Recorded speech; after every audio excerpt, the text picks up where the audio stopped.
Take a front row seat as forward-thinking speakers open your eyes to the latest innovations in the maritime world and a fresh perspective.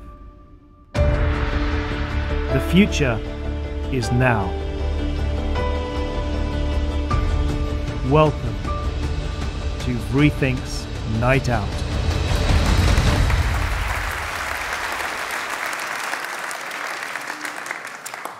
Good evening. My name is Lars Heeg.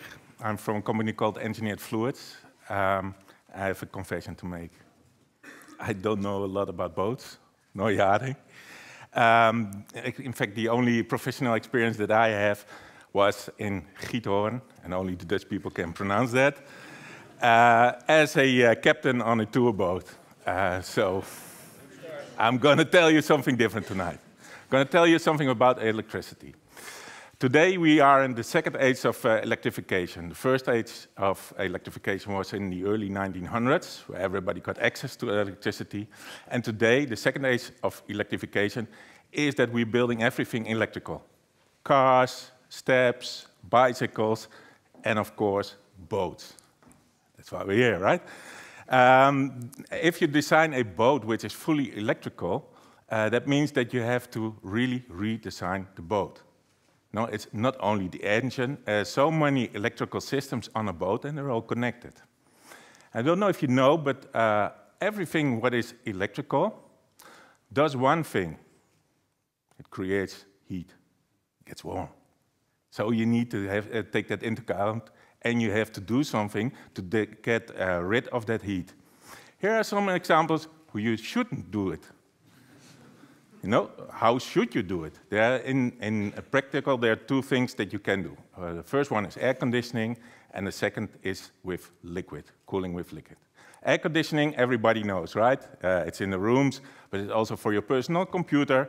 It's in the data centers. I don't know if anyone here has been in a data center, but when you're in a data center, it's very cold, it's very noisy, and it is because you need a lot of energy to get the air through all the rooms through the servers to keep them cool.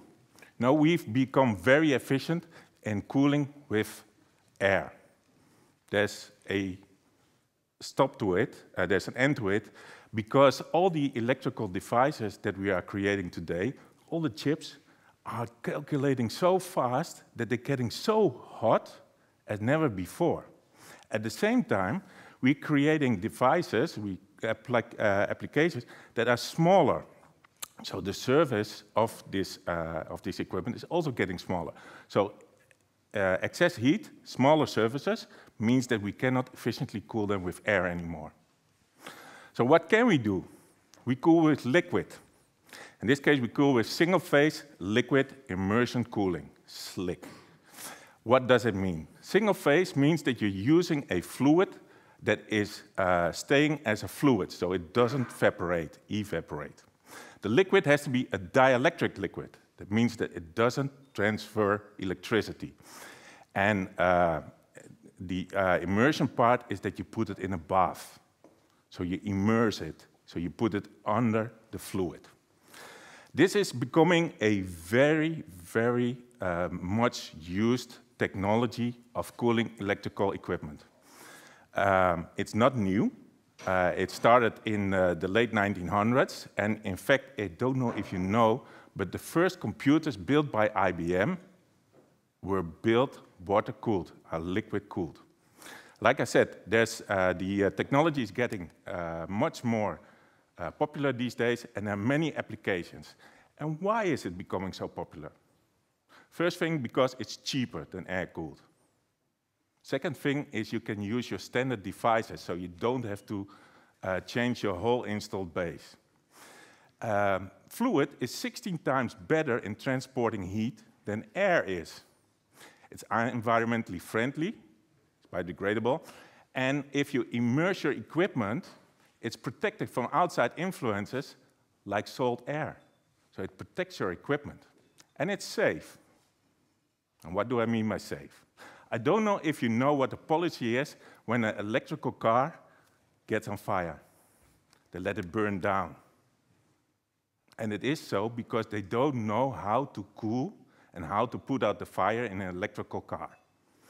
This principle brought an institute in the United States, called Southwest Research Institute, to conduct a survey on how to cool the most efficiently battery packs.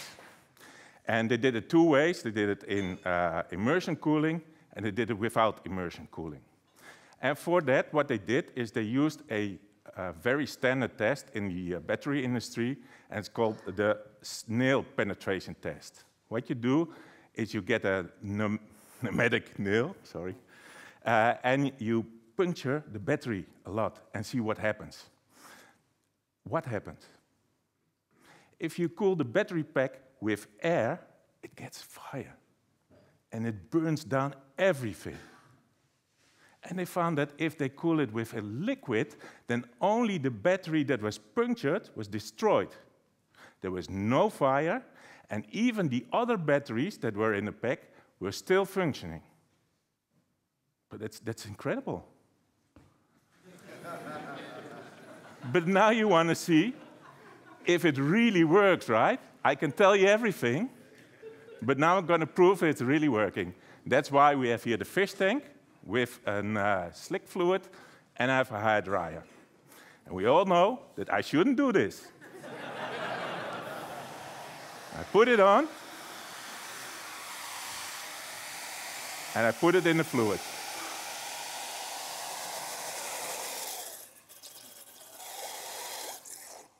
And you see? It's still working. I even can put my hand in there. And it's still working. So I think I've proven that cooling with an immersion fluid is not only the cheapest way, the best way, but also the safest way of cooling your electronics. Thank you very much.